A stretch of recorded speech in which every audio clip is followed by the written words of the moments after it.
بھائی کو اس کی لگائی آگ کو سمندر کے پانی سے نہیں بجھانے دے گا، ہرگز نہیں۔ زمین پلٹ جائے یا آسمان گھوم جائے، وقت ٹھہرے یا پہاڑ ریزہ ریزہ ہو کر گرے، خیام حنفی تمہاری سزا تو زندگی ہے، تم مر نہیں سکتے، ہرگز نہیں۔ 10 منٹ کا بل۔ وہ دونوں جیسے ہی نعرہ تکبیر بلند کرتے باہر نکلے تھے، کمپنی کے داخلی دروازے سے حزب اللہ کے مجاہدین اندر آئے تھے۔ پل بھر میں وہ سب ان دونوں کے گرد حصار قائم کر چکے تھے۔ فائرنگ کی آواز میں اضافہ ہوا تھا۔ وہ سب زرار اور جندل کو اپنے گھیرے میں لیے چاروں طرف سے پرزور فائرنگ کر رہے تھے۔ دلال کے آدمیوں کو ان کی اچانک آمد اور پھر زوردار حملے کی وجہ سے پیچھے ہٹنا پڑا تھا۔ صورتحال کیا ہے؟ وائرلیس پر مصب کی آواز گونجی۔ ایک لڑکے نے وائرلیس جندل کی طرف بڑھایا۔ وہ تعداد میں بہت زیادہ ہے، بم فٹ کیا جا چکا ہے، وقت کم ہے، اس نے جلدی سے صورتحال مصب کے گوش گزار کی۔ بہت بہتر، عین وقت پر کمپنی سے نکلو، مصب نے حکم جاری کیا۔ جندل نے سر کو جنبش دی، پھر کلائی پر بندھی گھڑی دیکھی۔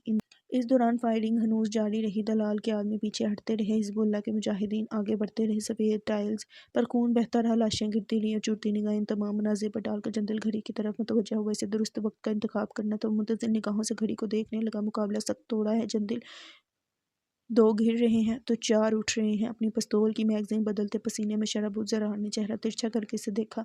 جندل نے ٹھہر کر اپنی گھڑی کو دیکھا۔ 3 کی گنتی پر دوستو، ہم پیچھے ہٹ رہے ہیں، اس نے بلند آواز میں کہا تھا۔ اس کے ساتھ ہی وہ سب پیچھے ہٹنے لگے تھے۔ اب منظر کچھ یوں تھا کہ وہ فائرنگ کرتے پیچھے ہٹ رہے تھے، جبکہ دلال کے آدمی دیواروں کی اوٹ میں ان کی جانب سے فائرنگ تھمنے کے منتظر تھے۔ کوئی بھی اپنی جان کا خطرہ مول لینے کو تیار نہیں تھا، اور یہیں وہ فائدے میں رہے۔ وہ سب کمپنی کے دروازے تک آ گئے۔ وقت ہونے پر جندل گنتی شروع کر چکا تھا۔ بم کو روکو ورنہ کمپنی سے نکلو، یہاں رہے تو سب مارے جائیں گے، ایک آدمی چلایا تھا۔ زرار ابھی، جندل نے اجلت میں کہا۔ زرار نے گیس بم اندر کی طرف پھینکا۔ پل بھر میں ہر سو گیس پھیلنے لگی۔ وہ سب فائرنگ روک کر تیز سے باہر نکلے۔ 3 2 1 اس کی گنتی مکمل ہوئی اور ساتھ ہی کانوں کو پھاڑ دینے والی آواز گونجی۔ بھک بھک 2 دھماکے ہوئے تھے، آگ کے شعلے بلند ہوئے تھے، شیشے چکنا چور ہوئے۔ تیزی سے بہتے انسانی خون نے آگ کو مزید بھڑکایا۔ مجاہدین کے ہمراہ اپنی گاڑیوں کی طرف بڑھتے جندل اور زرار نے مڑ کر کمپنی کو دیکھا۔ کچھ لمحات پہلے جو اونچی عمارت پوری شان سے اپنے قدم زمین پر جمائے کھڑی تھی، وہ اب آگ کی نذر ہو چکی تھی۔ ایک پلان دلال کا تھا، ایک احتیاط الزرقاوی نے کی تھی، اور فتح اللہ کی ہوئی تھی۔ ہم کامیاب رہے سر، وائرلیس پر اطلاع دی گئی۔ سمندر کی طرف بڑھو، میرے بھائی کو ڈھونڈو۔ ایک اور حکم صادر کیا گیا۔ زرار اور جندل نے چونک کر ایک دوسرے کو دیکھا۔ وہ مصب کی بات سمجھ نہیں پائے تھے۔ وہ خیام کی بات کر رہا تھا، خیام کہاں تھا؟ وہ دیوانہ وار بھاگتی ہوئی گھر کے اندرونی حصے میں داخل ہوئی تھی۔ اس کے ہاتھوں کی کپکپاہٹ، لڑکھڑاتے قدم، بھیگی آنکھیں اور سنوتا ذہن، ہر سو چھائی قبرستان سی خاموشی نے اسے مزید خوفزدہ کیا تھا۔ وہ سرخ قالین پر گرے خون کے قطروں کا تعاقب کرتی کمرے کے دروازے پر آئی تھی۔ لبسکتی سے ہونٹوں سے کچل کر سانس روک کر اس نے کپکپاتے ہوئے ہاتھوں سے دروازہ دھکیلا تو دروازہ کھل گیا۔ ایک لمحے کو وہ کچھ نہیں دیکھ پائی۔ پورا کمرہ زہریلی گیس سے بھرا ہوا تھا۔ اس کا دل زور سے دھڑکا۔ وہ ایک قدم پیچھے ہٹی۔ گیس دھیرے دھیرے کمرے سے نکلنے لگی، یہاں تک کہ چند پل بعد اسے کمرے کی دیواریں نظر آنے لگیں۔ وہ مزید انتظار کیے بنا اندر آ گئی۔ نگاہ سامنے اٹھی تو اسے لگا کہ کسی نے اس کا دل مٹھی میں جکڑ کر نچوڑ لیا ہو۔ اسے یہ بھاری چھت اپنے سر پر گرتی محسوس ہوئی تھی۔ زیاد دیوار سے ٹیک لگائے بیٹھا تھا، سر ایک طرف کو ڈھلک چکا تھا، چہرہ خون آلود تھا، کپڑے سرخ رنگ میں رنگ چکے تھے۔ ایذا کا بے جان وجود بھی اس کے سامنے ہی تھا، خون میں ڈوبا وجود، سر زیاد کی گود میں رکھا تھا۔ خون مسلسل فرش پر بہہ رہا تھا، مسلسل بہتا، سرخ انسانی خون۔ وہ تیزی سے ان کے پاس آئی تھی، جھک کر ایذا کی نبض دیکھی تھی، رگوں میں گردش کرتا خون اور آتی جاتی سانسیں محسوس کر کے اس نے شکر کی سانس لی تھی۔ ہاتھ بڑھا کر کامتا ہاتھ زیاد کی شارک پر رکھا۔ اگلے ہی لمحے میں اس نے اپنا ہاتھ تیزی سے کھینچ لیا تھا، پھٹی پھٹی نگاہوں سے اسے دیکھا تھا جو دگا کر چکا تھا۔ زیاد، تاشفین اور اس کی بہن اس کمرے میں ہیں، دونوں زخمی ہیں، جلدی سے ادھر آؤ، ہمیں انہیں یہاں سے نکالنا ہے۔ اس کی سماعت سے کسی کی آواز ٹکرائی، دھوڑتے قدموں کی چاپ سنائی دی۔ 2 سے 3 آدمی اندر آئے۔ ٹھہر کر سعد کو دیکھا جو بے حس و حرکت زیاد کے برابر میں بیٹھی تھی، سانس تک رک چکی تھی۔ سعد، آپ ٹھیک ہیں؟ کسی نے اسے بلایا تھا۔ ایک لڑکا اس کی حالت دیکھ کر تیزی سے آگے آیا تھا، جھک کر زیاد کی شارک پر ہاتھ رکھا۔ کچھ محسوس نہ ہونے پر اس کے ماتھے پر بل نمودار ہوئے۔ اس نے اس کی شارک پر ہلکا سا زور دیا۔ وہ اس بار اس کی آتی جاتی سانسوں کو محسوس کر سکا تھا۔ سعد، یہ دونوں زندہ ہیں، اٹھیں، آپ کو ہمت کرنا ہوگی، ایک لڑکے نے نرمی سے کہا تھا۔ اس نے چونک کر اس لڑکے کو دیکھا، آنکھوں سے کئی آنسو رخساروں پر لڑکتے نقاب میں جذب ہوتے گئے۔ زیاد سسٹولک ہارٹ کا شکار ہے، اس کی نبض بہت ہلکی چل رہی ہے، اٹھیں جلدی، اس لڑکے نے عجلت میں کہا تھا۔ وہ سر کو جنبش دیتی اٹھ کھڑی ہوئی تھی۔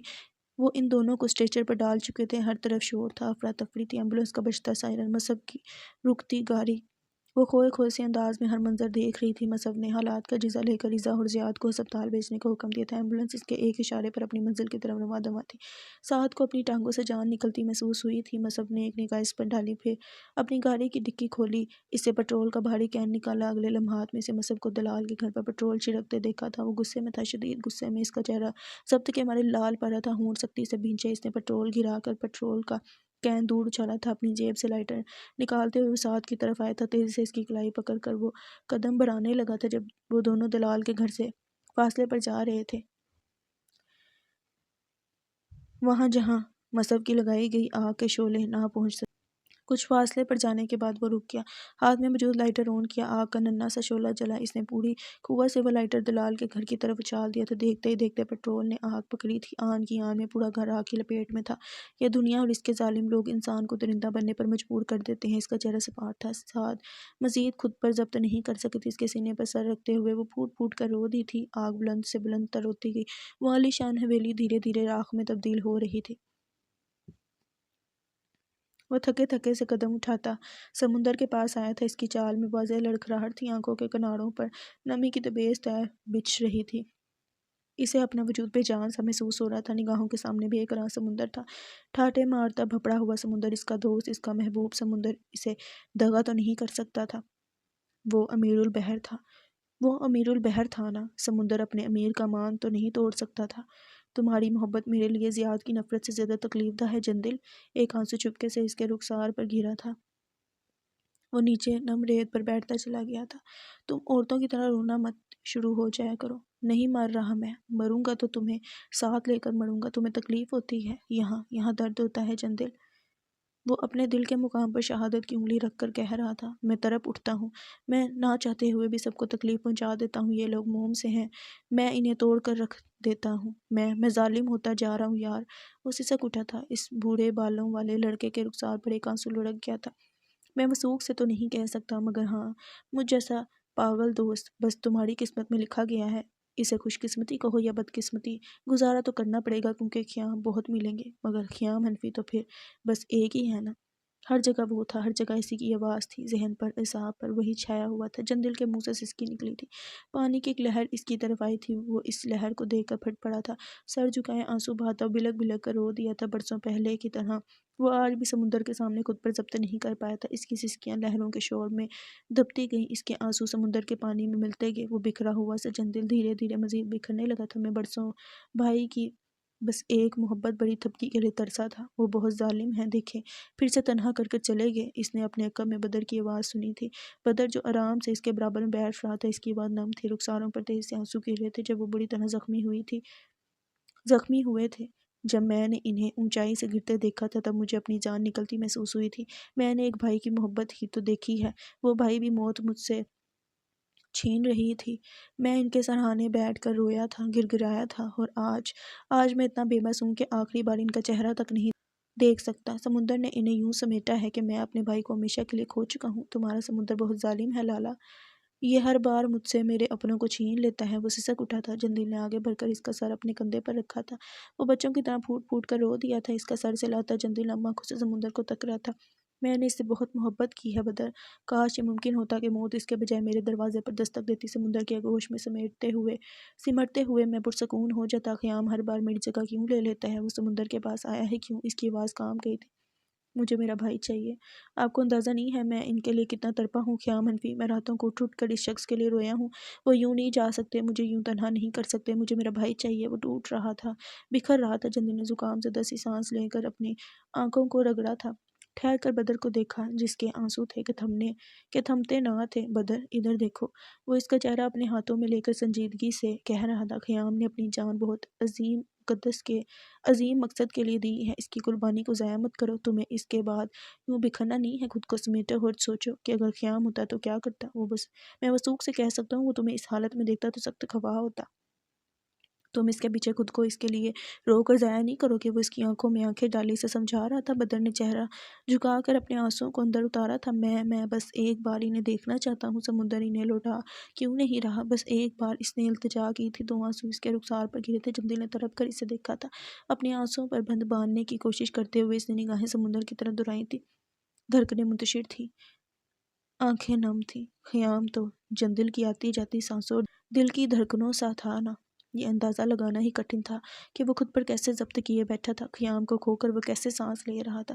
اسی لمحے میں اس کی نگاہ آسمان کی طرف اٹھی تھی۔ اس نے ایک عقاب کو سمندر کی طرف نیچے آتے دیکھا۔ زئی آیا تھا، سمندر کی طرف بڑھ رہا تھا، بلندی سے نیچے آیا، اتنا کہ اس کے پر سمندر کی وحشی لہروں نے نم کر دیے۔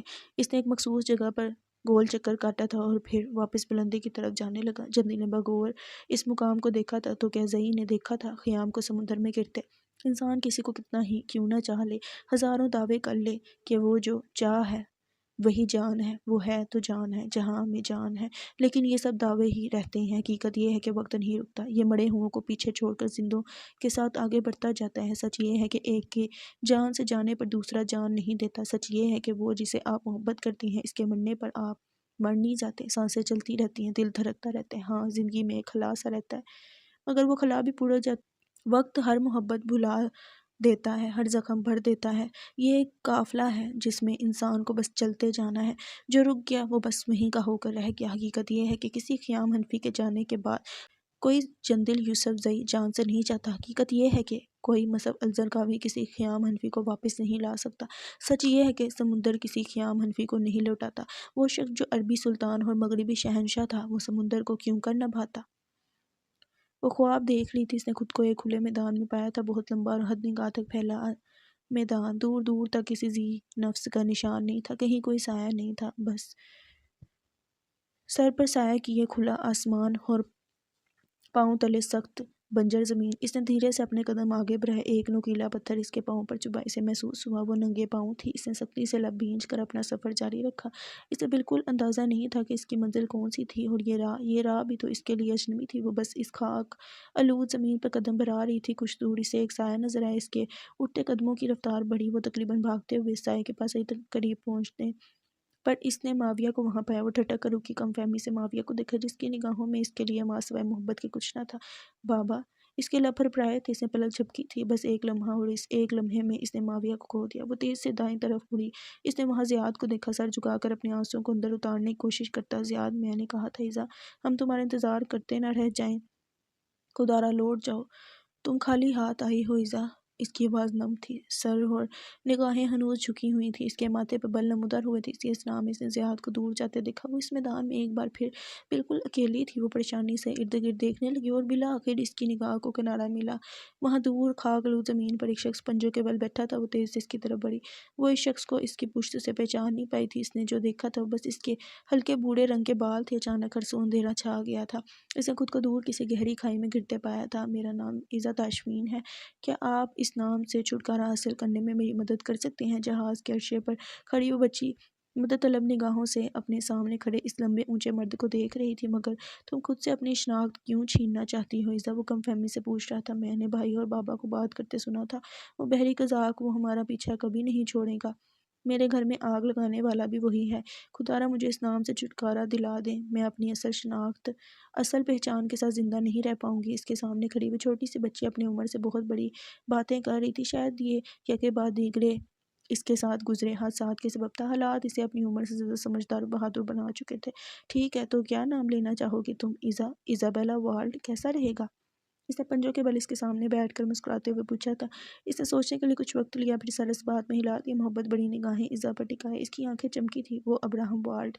اس نے آنکھیں کھول دی، نم آنکھیں، کانپتے ہونٹ، لال پڑتا چہرہ۔ وہ ہوش میں آتے سی سک اٹھی تھی، وہ بھول گئی تھی، وہ جو یاد کرنا چاہتی تھی اسے یاد آ چکا تھا، وہ مشینوں میں جکڑا وجود، یہ لڑکی ایذا تاشفین۔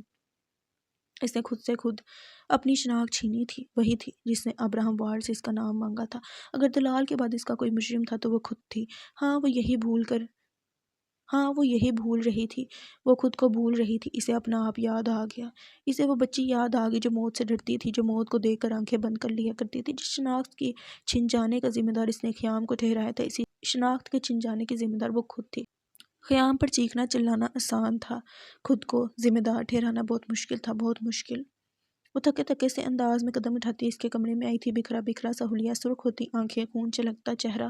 زیاد کے وجود پر نگاہ پڑتے ہی وہ ٹوٹ کر رہ گئی تھی۔ وہ کیوں لوٹا تھا؟ جب وہ اس کے جانے کا یقین کر چکی تھی تو وہ آخر آیا ہی کیوں؟ زکام زدہ سانس خارج کرتے ہوئے اسے دو آنسو اپنے رخسار پر لڑکتے محسوس ہوئے تھے۔ اس کے برابر میں کرسی رکھ کر کرسی پر بیٹھتے ہوئے اسے اپنا سر میں درد کی ٹیسیں اٹھتی محسوس ہوئی تھی، دھڑکنیں سست پڑ رہی تھی، وہ بکھر رہی تھی نم آنکھوں سے اس کے زخمی چہرے کو تکتے ہوئے اس نے دھیرے سے آگے بڑھ کر اس کا ہاتھ اپنے ہاتھ میں لیا تھا، ہاتھ جو بری طرح کسی کے سخت بوٹوں تلے کچلا گیا تھا، سفید پٹی میں جکڑا ہاتھ۔ وہ یکٹک اسے دیکھے گی، سینیور اٹھ جائیں۔ اس کے لب پھرپھرائے تھے، آنکھوں سے آنسو روا ہو گئے تھے، وہ اس کی ہلکی سی سرگوشی پر اٹھ جایا کرتا تھا، آج اس کے رونے پر بھی یوں ہی بے حس و حرکت بھرا تھا۔ سینیور اٹھے یار، میں اور برداشت نہیں کر پا رہی، دھیرے سے کہتی وہ سسک اٹھی تھی، آرام سے اس کے بازو پر سر ٹکاتے ہوئے وہ رو دی تھی، مزید خود پر اپنے آنسوؤں پر اختیار نہیں رہا تھا، مزید حوصلہ نہیں تھا۔ وہ چلا گیا زیاد، خیام چلا گیا، استاد جی چلے گئے زیاد، دھیرے دھیرے سسکتی وہ ہچکیوں کے درمیان کہہ رہی تھی، اسے سانس لینے میں تکلیف ہوئی تھی، دھڑکنیں اس قدر سست پڑ گئی تھی کہ اپنا وجود بے جان سا محسوس ہوا تھا۔ وہ اس کے کندھے پر سر رکھے ہچکیوں سے روتی دھیرے دھیرے اسے جھنجھوڑ رہی تھی، وہ مزید برداشت نہیں کر سکتی تھی، اسے رونا تھا، بہت سارا رونا تھا۔ زیاد کے وجود میں حرکت ہوئی تھی، اس حرکت سے پہلے اس کا دماغ جاگا تھا، اس نے سعد کی سسکیاں سنی تھی، اس کے آنسوؤں کی نمی کو اپنے کندھے پر محسوس کیا تھا، وہ مزید کچھ نہ سن پایا، نہ محسوس کر پایا۔ اس نے دھیرے سے آنکھیں کھولی تھی، چند پل یوں ہی بے حس و حرکت لیٹے رہنے کے بعد آرام سے ہاتھ اٹھا کر اس کے سر پر رکھ کر اس کا سر سے لایا تھا۔ سعد نے جھٹکے سے سر اٹھایا تھا، نم آنکھوں سے حیرت سے اسے دیکھا، جو آنکھوں میں بے حد نرمی سموئے اسے دیکھ رہا تھا۔ وہ چند پل ساکت رہی، بے حس و حرکت اور بالکل ساکت۔ اگلے لمحات میں اس کی آنکھوں سے آنسو گرنے لگے، پہلے ایک، پھر بھی ایک وقت دو، اور پھر گویا اس کا باندھا گیا کمزور سا بن ٹوٹ گیا، وہ چہرہ جھکائے وہ پھوٹ پھوٹ کر رو دی تھی۔ اس کے اس قدر رونے پر زیاد پریشان ہوا تھا۔ سنیورا کیوں رو رہی ہو؟ ایزا تو ٹھیک ہے نا؟ وہ پریشانی سے پوچھ رہا تھا۔ سعد نے کوئی جواب نہیں دیا تھا، اس کے رونے میں شدت آتی گئی تھی، اسے اندازہ ہوا تھا وہ اس کی وجہ سے نہیں رو رہی تھی، اس کی وجہ سے روتی تو اس کے اٹھنے پر سنبھل جاتی، اس کے رونے کی وجہ کچھ اور تھی۔ کیا اور پھر اسے سوچنے کی ضرورت نہیں پڑی، ہچکیوں کے درمیان سعد نے اٹک اٹک کر وہ الفاظ ادا کر دیے جنہیں سن کر اسے ہسپتال کی چھت اپنے سر پر گرتی محسوس ہوئی تھی۔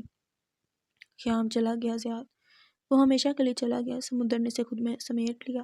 وہ تڑپی تھی، زیاد نے حیرت و بے یقینی سے اسے دیکھا تھا، وہ اس کی بات جھٹلانا چاہتا تھا، مگر اس کے رونے میں اتنی شدت اور بکھری بکھری سی حالت کو وہ نظر انداز نہیں کر پایا، وہ چاہ کر بھی اس کی بات کو جھٹلا نہیں پایا، وہ کمزور نہیں تھا نا۔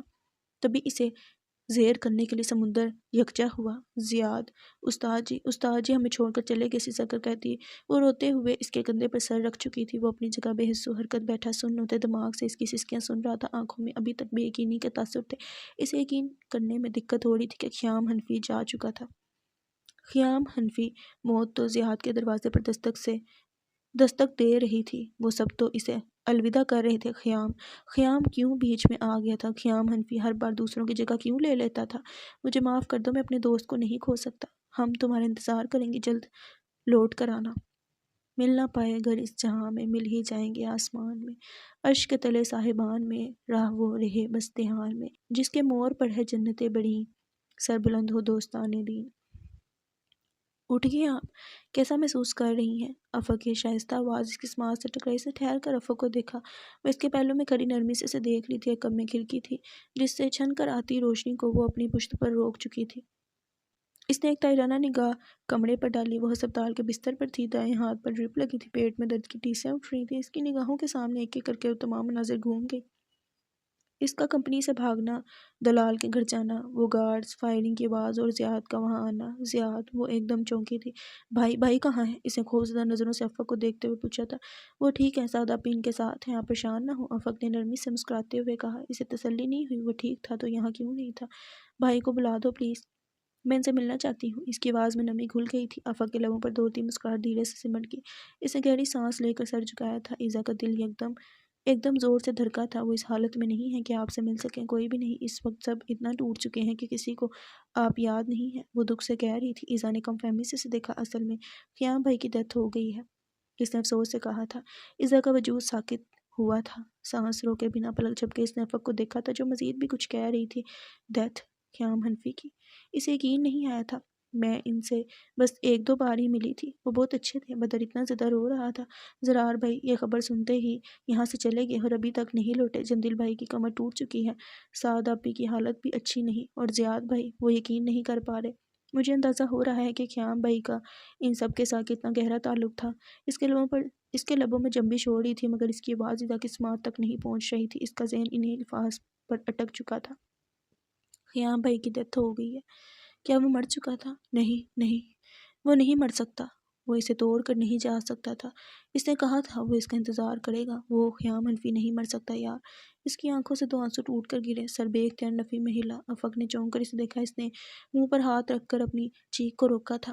ایک لڑکا تھا جو مشکل کو ممکن بناتا تھا، ایک لڑکا تھا جو اس کے باپ کی کمپنی کا مینیجر تھا، خیام حنفی۔ اس سے پہلا تعارف وارڈ نے کروایا تھا، دوسری بار وہ کمپنی میں ملے۔ وہ آئینہ ساز تھا، زیاد کا دشمن تھا، صفاق قاتل تھا، درندہ تھا۔ ڈیوڈ کی موت ہوئی، وہ اللہ وارثوں کے لیے لڑنے والا تھا، وہ حزب اللہ کا عظیم مجاہد تھا۔ وہ سخت تھا مگر اس کے لیے نرم ہو جایا کرتا تھا۔ وہ اسے مادام کہتا تھا، وہ اس کے فیوچر بوس تھی۔ وہ زخمی تھا، بے حد زخمی۔ وہ زخمی حالت میں بارش میں بھیگتا اسے بچانے آیا تھا۔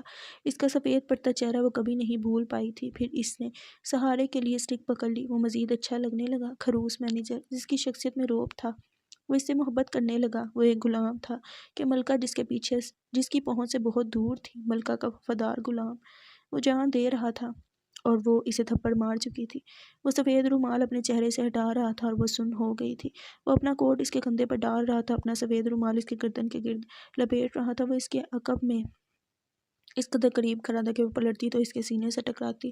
وہ مسکرا رہا تھا، چہرہ موڑ کر ہنس رہا تھا۔ وہ اسے کلائی سے پکڑ کر دیوار سے لگا چکا تھا۔ وہ اس کے سینے پر ہاتھ رکھ کر اسے دھکیل چکی تھی۔ دونوں کی آنکھوں سے آنسو گر رہے تھے۔ وہ التجا کر رہا تھا، وہ ظالم بنی ہوئی تھی۔ وہ اس کے سامنے پنجوں کے بل نیچے بیٹھا تھا۔ وہ اٹھ کر جا چکی تھی۔ اور خیام اس کے بعد کہاں تھا؟ وہ نہیں مر سکتا، خیام نہیں جا سکتا۔ وہ اسے معاف کر دے گی، وہ ایک بار لوٹ آئے، وہ زندہ ہے، وہ ضرور آئے گا۔ میں اس غلام جیسا تھا جو ملکہ کے ساتھ بہت وفادار ہو، جو قدم قدم پر ملکہ کے ساتھ ہو، مگر ملکہ جس کی پہنچ سے بہت دور ہو۔ آواز دھیمی تھی، اس کے منہ سے سسکی نکلی تھی۔ وہ تمہاری جان لے گا تو تم جانے دو گے؟ ہاں، آئندہ تم نے یوں خودکشی کی کوشش کی تو یقین کرو خیام، اس بار تھپڑ مارا ہے، اگلی بار جان لے لوں گی۔ وہ گھبرائی تھی، وہ اپنا جھکا سر نہیں اٹھا پایا تھا۔ میں نفرت کے قابل نہیں ہوں ایزا۔ ایک آنسو اس کی آنکھ سے ٹوٹ کر گرا تھا۔ ہاں، تم نفرت کے قابل نہیں ہو، تم سے محبت کی جا سکتی ہے، مگر میں نے تم سے شدید نفرت کی ہے خیام حنفی۔ وہ اپنے الفاظ کی تلخی پر کرواہٹ پر تڑپ اٹھی تھی۔ اجنبی کس قدر اپنے سے لگنے لگتے ہیں۔ مجھے اس رات سے آزاد کر دو ایزا، میرے لیے دن بدن سانس لینا محال ہو رہا ہے۔ میں نے اپنا قرض لوٹانے کی کوشش کی، کہہ دو میں نے اپنا قرض لوٹا دیا۔ اس کے ضبط کی انتہا ہوئی، وہ پیشانی پر ہاتھ رکھے بلک بلک کر رو دی تھی۔ اسے لگا تھا دلال اسے مارنے میں کامیاب نہیں رہا، مگر خیام مار ڈالے گا۔ اس کے ساتھ ظلم ہوا تھا، وہ ظالم تھی، وہ اسے ایک موقع دے، وہ معافی مانگ لے گی، اس کے قدموں میں بیٹھ جائے گی، اپنے ہر لفظ کی تلخی کی سزا سہ لے گی۔ وہ لوٹ کر تو آئے، وہ آئے تو صحیح۔ تم بہت ظالم ہو خیام، تم ہر بار مجھے تکلیف میں مبتلا کر دیتے ہو۔ میں مجرم ہوں، میں اپنے ہر گناہ کا کفارہ ادا کروں گی۔ تم لوٹ آؤ، ایسے مت جاؤ پلیز۔ وہ سسک اٹھی تھی، ہچکیوں سے روتے ہوئے۔ اسے اپنے پیٹ میں درد کی ٹیسیں اٹھتی محسوس ہوئی تھی۔ تکیے پر رکھے سر کو نفی میں ہلاتے ہوئے وہ خود پر اختیار کھو چکی تھی۔ افق اس کی غیر ہوتی حالت کو دیکھ کر باہر سے جندل کو بلا رہی تھی۔ کمرے میں قدم رکھتے جندل کو اس کی یہ بکھری سی حالت دیکھ کر اپنا دل کرتا محسوس ہوا تھا۔ اس کی سسکیاں، اس کے آنسو، خیام اس کے لاکھ خبردار کرنے کے باوجود اسے انتہا کی تکلیف میں مبتلا کر کے جا چکا تھا۔ میں نے کہا تھا ایزا کو کبھی دکھ مت دینا خیام، میں تمہاری جان لے لوں گا۔ اس کی آنکھ سے ایک آنسو ٹوٹ کر پلکوں سے جھول کر ناک کی ہڈی پر گر گیا۔ وہ کیا جان لیتا، خیام خود جان دے چکا تھا۔ مصعب الزرقاوی اسے سالوں پہلے جس کام کے لیے بھیجا گیا تھا وہ کام مکمل کر چکا تھا۔ ابراہم وارڈ کی موت کے ساتھ ہی دلال کا باب ختم ہو چکا تھا۔ ڈی ڈبلیو کی پوری فوج کو غیر قانونی قرار دے کر سلاخوں کے پیچھے بھیجا جا چکا تھا۔ اسکائی 2 کے 5ویں کرسی پر بیٹھا دلال اپنی موت کے ساتھ ہی اپنے تمام راز حزب اللہ کے حوالے کر چکا تھا۔ عدالت کی طرف سے اس کے تمام ساتھیوں کو عمر قید کی سزا سنائی گئی تھی، اور یہ سب منظر عام پر اگر مصعب لایا تھا تو عدالت میں کیس درج کروا کر دلال کے خلاف کیس جیتنے والی عزت اشوین تھی۔ ان دونوں نے ایک بار پھر ساتھ کام کر کے دلال کے سالوں کی محنت کو برباد کر دیا تھا۔ جندل، زیاد، زرار اور سعد اس سب میں پیش رہے تھے۔ دلال کے گھر کو مصعب پہلے ہی آگ کی نذر کر چکا تھا۔ وارڈ گلاس کمپنی تباہ ہو چکی تھی۔ اب عمارت کے جو آثار باقی تھے ان پر انتھک محنت کی ضرورت تھی، سالوں کا عرصہ درکار تھا۔ اس کمپنی کو واپس اسی مقام پر پہنچانے کے لیے البتہ وارڈ گلاس کمپنی کی تمام دولت اور اثاثوں کی واحد مالک اب عزت اشوین تھی، عزت جو یہ سب مائک کے حوالے کر چکی تھی۔ دلال نے کہا تھا باربرا کمپنی بہت جلد زوال کا شکار ہوگی، مگر دلال کی موت کے بعد اب جب کہ اس کے ٹکر پر وارڈ گلاس کمپنی بھی نہیں تھی تو باربرا کمپنی دن بدن مائک کی سربراہی میں عروج کی طرف بڑھ رہی تھی۔ باربرا گروپ کا چیئرمین مائک باربرا دن رات کی محنت کے بعد وہ مارگو اسٹون کے پھیلائے گند کو صاف کرنے میں کامیاب ٹھہرا تھا۔ اس نے ایزا کی طرف سے ملنے والے تحفے کا درست استعمال کیا تھا۔ وہ ایک بار پھر چیئرمین کے انتخابات جیت چکا تھا۔ وہ اپنی زندگی میں بہت خوش تھا۔ مصب نے اپنا وعدہ پورا کیا تھا۔ کل تک ایک ناکام و نامراد نامرد انسان، آج اس کا شمار بینکوں کے کامیاب ترین لوگوں میں تھا، اور وہ کامیاب ترین انسان بہت ڈھٹائی سے اپنی کامیابی کا سہرا اپنے نام کرتا تھا، کیونکہ وہی تھا جس نے مصب کے ساتھ ڈیل کی تھی۔ اگر جو وہ اس وقت مصب کو انکار کرنے کی جرات کر دیتا تو آج نہ مائک ہوتا نہ اس کی شہرت۔ دلال کی موت کے ساتھ ہی ہر پہیلی سلجھتی گئی تھی۔ کانتا کا قتل، مارک اور سٹیون کے مابین اختلافات، دونوں کی موت، ڈیوڈ کی موت، غرض وہ ہر پہیلی سلجھا چکے تھے۔ جو باتیں وہ کبھی سمجھ نہ پائے وہ دلال مرتے مرتے خود سمجھا گیا۔ وہ بس ایک بحری قزاق تھا، ایک بحری قزاق جس نے ابراہم والڈ کی لکھی کتاب کے مطابق ہر پلان ترتیب دیا، ایک سائیکو جس نے بنا کسی مقصد کے قتال کیا، ایک عاشق جس نے اپنا بہایا خون سمندر کے نام کیا، ایک انسان جو ایک معصوم بچی سے محبت کر بیٹھا۔ وہ نفرتوں کا قائل تھا، تبھی محبت اسے ختم کر گئی۔ اسے محبت راس نہیں آئی۔ اسے اس بچی کا اسی وقت گلا گھونٹ دینا چاہیے تھا جب اس نے اسے انتلس کے ساحل پر پایا تھا۔ یہ اس کی پہلی غلطی تھی، اس نے اپنی فطرت کے خلاف کام کیا تھا۔ اس کی دوسری غلطی، اس نے اپنے پیچھے سروائیورز چھوڑے تھے، اندھیر تاریک راہوں میں اپنے پیاروں کے خون میں نہائے سروائیورز آنے والے وقت میں یا تو مضبوط ترین انسانوں کے روپ میں ابھرے تھے یا صفاک قاتلوں کے روپ میں، ایسے انسان جو برائی کے ہاتھ باندھتے ہیں، یا پھر ایسے قاتل جو انتقام کی آگ میں اچھے اور برے کا فرق بھول جاتے ہیں۔ دلال بدقسمت تھا کہ اس کا چھوڑا گیا ہر سروائیور ایک مجاہد کے روپ میں اٹھا تھا۔ اگر وہ صفاک قاتل ہوتے تو دلال کے قدموں تلے کچلے جاتے، مگر وہ مجاہد تھے، انہوں نے دلال کو اپنے قدموں تلے روندا تھا۔ وہ اس کی سالوں کی محنت کو برباد کرنے میں کامیاب ٹھہرے تھے، اور آخر میں انہوں نے اپنے مقصد کو پا لیا تھا۔ وہ جس مقصد کے لیے لڑے تھے، اس میں محنت ان کی اور فتح اللہ کی تھی۔ انہوں نے حزب اللہ کی تاریخ میں ایک نیا باب رقم کیا تھا، وہ باب جس کا آغاز اور اختتام ایک ہی پیغام دیتا تھا: لا غالب الا اللہ۔ نیلا آبی آسمان جو گزشتہ رات ہوئی بارش کے سبب دھلا دھلا سا معلوم ہو رہا تھا۔ سڑکوں کے کناروں پر بارش کا پانی ٹھہرا ہوا تھا، سڑک کنارے اونچے لمبے درخت بھی بارش کے پانی میں نہائے ہوئے تھے۔ ایک تیز رفتار گاڑی سیاہ ہموار سڑک سے گزری، اس کی رفتار کی وجہ سے سڑک پر ٹھہرے پانی کے چھینٹے اڑ کر فٹ پاتھ پر چلتے آدمی کے چہرے پر گرے۔ اس نے رک کر غصے سے دور جاتی گاڑی کو دیکھا، پھر اونچی آواز میں کچھ بڑبڑاتے ہوئے آگے بڑھ گیا۔ اپنے گھر کے دروازے پر کھڑے اس لڑکے نے مبہم سے مسکراتے ہوئے یہ منظر دیکھا، پھر بھورے رنگ کا آہنی دروازہ پار کر لیا۔ وہ اندر آیا تو اس گھر میں اس کے اپنوں کی رچی بسی خوشبو اس کے نتھوں سے ٹکرائی تھی۔ اس نے گہری سانس لے کر اس خوشبو کو اندر اتارا تھا، چہرے پر بلا کا سکون تھا۔ وہ چھوٹے چھوٹے قدم اٹھاتا گھر کے اندرونی حصے کی طرف آیا، لاؤنج میں قدم رکھتے ہی اس کی ماں سے کسی بچی کی رونے کی آواز ٹکرائی۔ اس کے لبوں پر بے اختیار مسکراہٹ دوڑ گئی، کندھے پر ٹکا سفری بیگ اتار کر صوفے پر رکھا، پھر دونوں ہاتھ کمر پر رکھے اس نے صوفے کے پاس ٹہلتی اپنی بہن کو دیکھا، جو مسلسل روتی اپنی بیٹی کو بہلانے میں مگن تھی۔ فیروزی رنگ کے خالص مشرقی لباس میں ملبوس، نماز کی چادر میں لپٹی وہ اسے بے حد پیاری لگی تھی۔ السلام علیکم پیاری ہمشیرہ، اس کی دھیمی آواز پر ہرم چونک کر پلٹی تھی۔ اس پر نگاہ پڑتے ہی آنکھوں کی پتلیاں ساکت ہوئی تھیں، وجود منجمد سا ہوا تھا۔ سیاہ پینٹ پر سفید شرٹ اور سیاہ ہی جیکٹ پہنے، ماتھے پر سفید پی کپ ٹکائے اس کے سامنے کھڑا یہ اونچا لمبا لڑکا زرار ولید تھا۔ نگاہوں میں محبت اور نرمی تھی، لبوں پر گہری مسکراہٹ دور رہی تھی۔ وہ حیرت و بے یقینی سے اسے دیکھے گئی۔ ہرم کو یوں ساکت دیکھ کر زرار اس کی گود میں لیٹی اپنی بھانجی کی طرف متوجہ ہوا تھا۔ میری بھانجی تو مجھے دیں یار، مسکرا کر کہتا وہ اس کی گود سے اپنی بھانجی کو اٹھا چکا تھا۔ بڑی بڑی آنکھوں والی وہ چھوٹی سی بچی ایک دم اپنا رونا دھونا بھول چکی تھی۔ زرار محبت سے اس کے گال چوم رہا تھا۔ نام کیا ہے اس کا؟ وہ اس کے چھوٹے سے ہاتھ پر بوسہ دے رہا تھا۔ خولا بنت احمد۔ زرار کی بہن تو خولا نہیں بن سکی، مگر اس کی بھانجی ضرور خولا بنے گی، وہی خولا جس کی مثالیں تم مجھے دیا کرتے تھے، وہ کھوئے سے انداز میں کہہ رہی تھی۔ زرار نے ٹھہر کر اسے دیکھا، پھر بے اختیار اس کی طرف بڑھا۔ آپی، مجھے آپ سے بہت محبت ہے، میں نے آپ کو بہت یاد کیا۔ وہ اس کے شانے پر اپنا بایاں بازو پھیلاتے ہوئے اسے اپنے ساتھ لگائے کہہ رہا تھا، اور ہم نے نم آنکھوں سے اسے دیکھا تھا، جو ویسا ہی لاپرواہ تھا، ویسا ہی ہنس کر سب کچھ بھلا دینے والا۔ بہت بڑے گورکھڑ ہو تم، وہ خفگی سے کہہ رہی تھی۔ اب میری بھانجی کے سامنے مجھے جنگلی گدھن کہیں گی۔ اس نے منہ بسورا۔ ہرم ہلکا سا ہنسی۔ وہ اسے دیکھیں تو اسے اللہ اللہ، یہ اتنی نازک سی معصوم کلی بالکل اپنے ماموں پر گئی ہے۔ ماموں کی جان، میں قربان جاؤں اس پر، محبت سے کہتا کھولا کی طرف متوجہ ہو چکا تھا۔ اس کے پھولے پھولے نرم سے گال اسے بے حد پسند آئے تھے۔ وہ اس کے گال کھینچتا صوفے پر بیٹھا تھا۔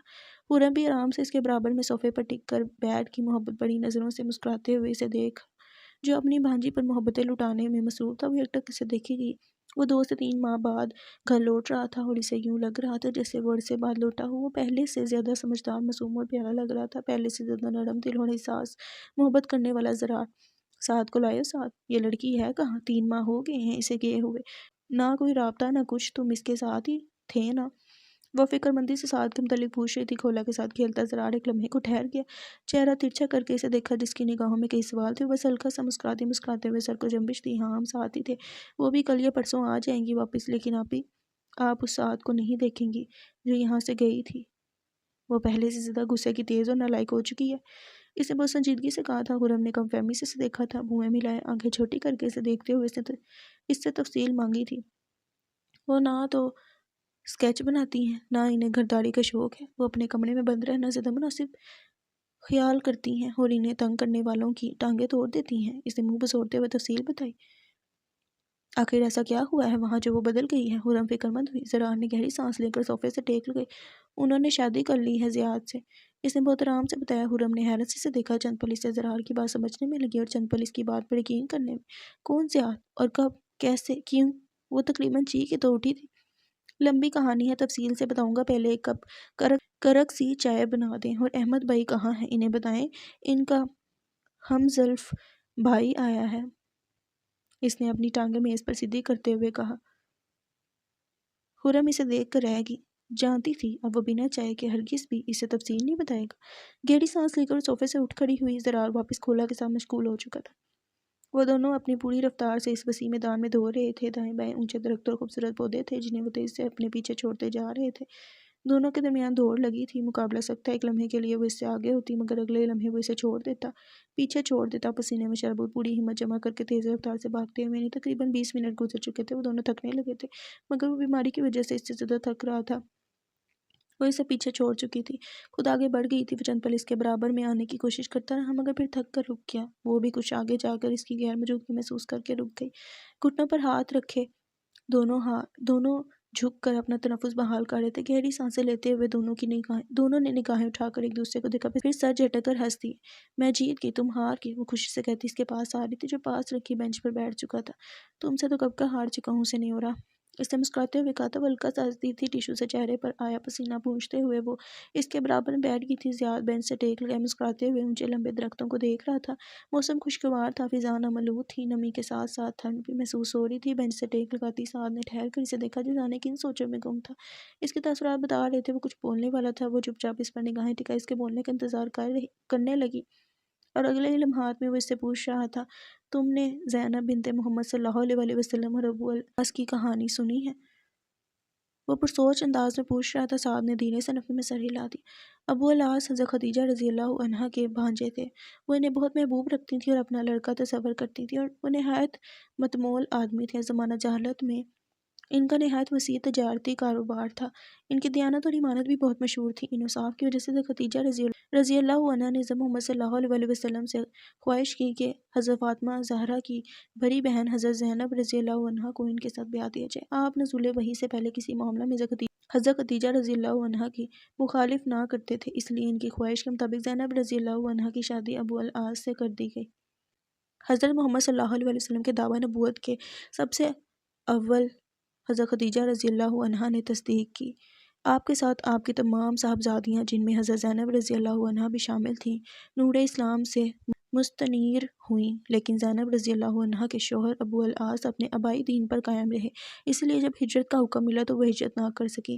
غزوہ بدر میں ابو العاص مشرکین مکہ کے ساتھ تھے۔ مشرکین کی شکست کھانے کے بعد وہ بھی دوسرے قیدیوں کے ساتھ گرفتار ہوئے۔ جن لوگوں کے اعضاء گرفتار ہوئے تھے وہ سب فدیہ لے کر انہیں چھڑانے کے لیے آئے۔ گو حضرت زینب رضی اللہ عنہا مسلمان ہو چکی تھی اور ابو العاص مشرک تھے، تاہم وہ اب تک شوہر کے ساتھ تھی اور ان کا دل ان کی محبت سے معمور تھا۔ شوہر کو قید و بند کی حالت میں نہ دیکھ سکی۔ حضرت محمد صلی اللہ علیہ وسلم عام قانون سے انہیں مستثنیٰ نہیں کر سکتے تھے، اس لیے حضرت زینب رضی اللہ عنہا نے کچھ نقدی اور ایک ہار جو انہیں مرحوم ماں نے جہیز میں دیا تھا شوہر کے فدیہ میں بھیجا۔ حضرت محمد صلی اللہ علیہ وسلم کے سامنے یہ ہار پیش ہوا تو آپ نے پہچان لیا اور حضرت خدیجہ رضی اللہ عنہا کی یاد میں بے اختیار آنکھوں سے آنسو جاری ہو گئے۔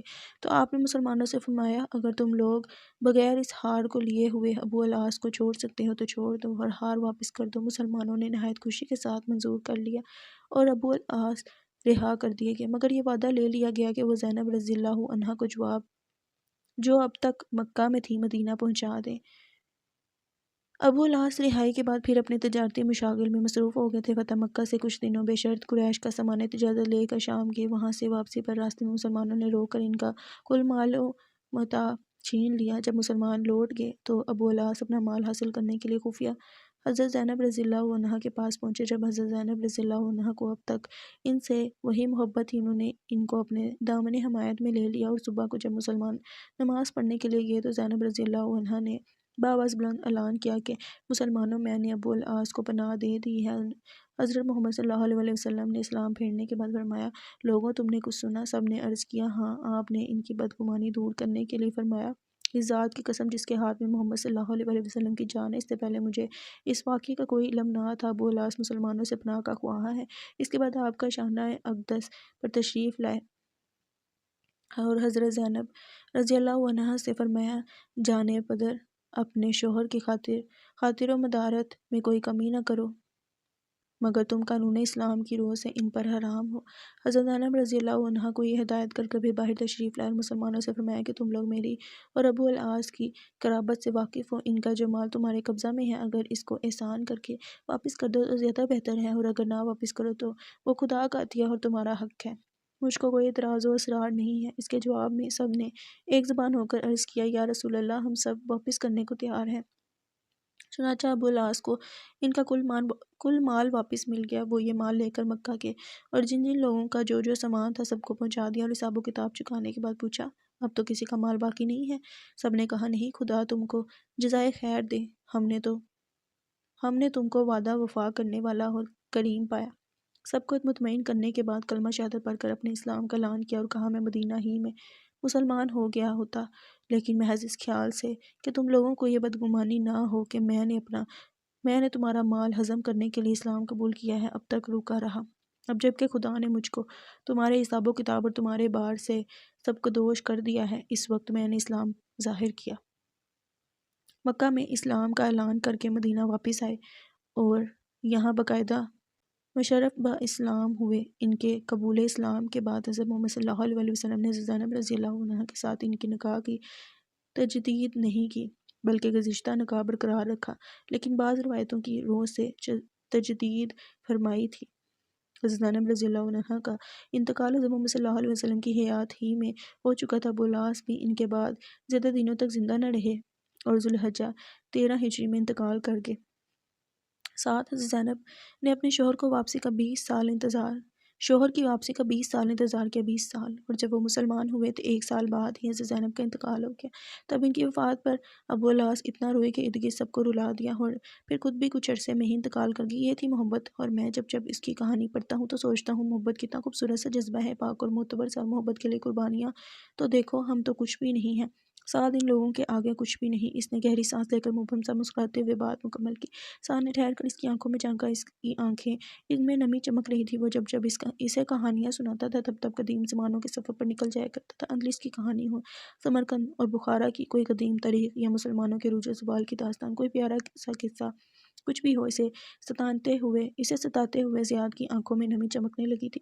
وہ اکثر حیران ہوتی تھی، آخر کوئی برسوں پہلے ہو چکے ایک واقعے کے حادثے پر کیوں کر اپنی آنکھیں نم کر سکتا ہے، کوئی حال میں ہوتے ہوئے ماضی کا درد کیسے محسوس کر سکتا ہے۔ پرسوچ نگاہوں سے سٹکتے ہوئے وہ اپنے ٹھنڈے پڑتے ہاتھوں کو رگڑ رہی تھی۔ زیاد نے چہرہ ترچھا کر کے اسے دیکھا۔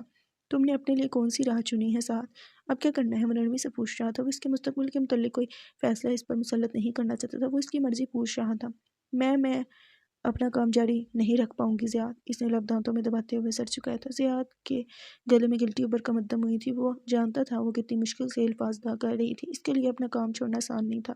قیام چاہتا تھا کہ ہم یہاں ساتھ کام مکمل کر لیں، اس کے بعد حالات کو دیکھتے ہوئے وہ آگے فیصلہ لے گا۔ وہ نہیں رہا تو میں یہاں کیا کروں گی؟ یہ میری جگہ کبھی بھی نہیں تھی، میں بس اپنے بھائی کو ڈھونڈنے آئی تھی۔ اس کے بعد قیام ہوتا تو میں کبھی کام سے منع نہ کرتی، مگر اب نہیں، میں نہیں کر پاؤں گی۔ وہ نم آنکھوں سے پھیکا سا مسکرائی۔ میں تم پر زور نہیں ڈالوں گا، جیسے تمہیں ٹھیک لگے، مگر ہاں ساتھیوں کے پیچھے رہ جانے پر قافلے رک نہیں جایا کرتے، سفر جاری رہتا ہے، کارواں چلتا رہتا ہے۔ وہ نرمی سے سمجھا رہا تھا۔ قیام امیر کارواں تھا، اس نے زکام زدہ سی سانس لے کر کہا تھا۔ زیاد اسے دیکھ کر گئے۔ تم پریشان مت ہونا، میں پاکستان کو بہت یاد کر رہی ہوں۔ گھر جاؤں گی، حرم سے اور اپنی بھانجی سے ملوں گی۔ مجھے وہاں تم بالکل بھی یاد نہیں آؤ گے، اس نے آخر میں شرارت سے کہا۔ زیاد اس کی بات پر مسکرا دیا۔ تم وہاں ہرگز فارغ نہیں بیٹھو گی، پہلے PTSD کا علاج کروانا اور یونیورسٹی میں داخلہ لینا، اپنی پڑھائی جاری کرو گی۔ اس بار وہ حکم صادر کر رہا تھا، اس کی صحت پر وہ کوئی سمجھوتہ نہیں کر سکتا تھا۔ علاج تک ٹھیک ہے سینیور، مگر یہ کوئی پڑھنے کی عمر ہے، مجھ سے نہیں پڑھا جاتا، اس نے اکتاہٹ بڑے لہجے میں کہا تھا۔ زیاد نے سخت نگاہوں سے اسے گھورا تھا۔ صرف 30 کی ہو تم، میں کوئی اعتراض نہیں سنوں گا۔ 32 سینیور، 32۔ اس نے آنکھیں گھمائی تھی۔ وہ اسے دیکھ کر رہ گیا۔ وہ بچوں کی طرح ناک سکڑ کر منہ بسور کر سامنے دیکھنے لگی۔ اس کا واپس جا کر کم از کم پڑھنے کا کوئی ارادہ نہیں تھا، ہرگز نہیں۔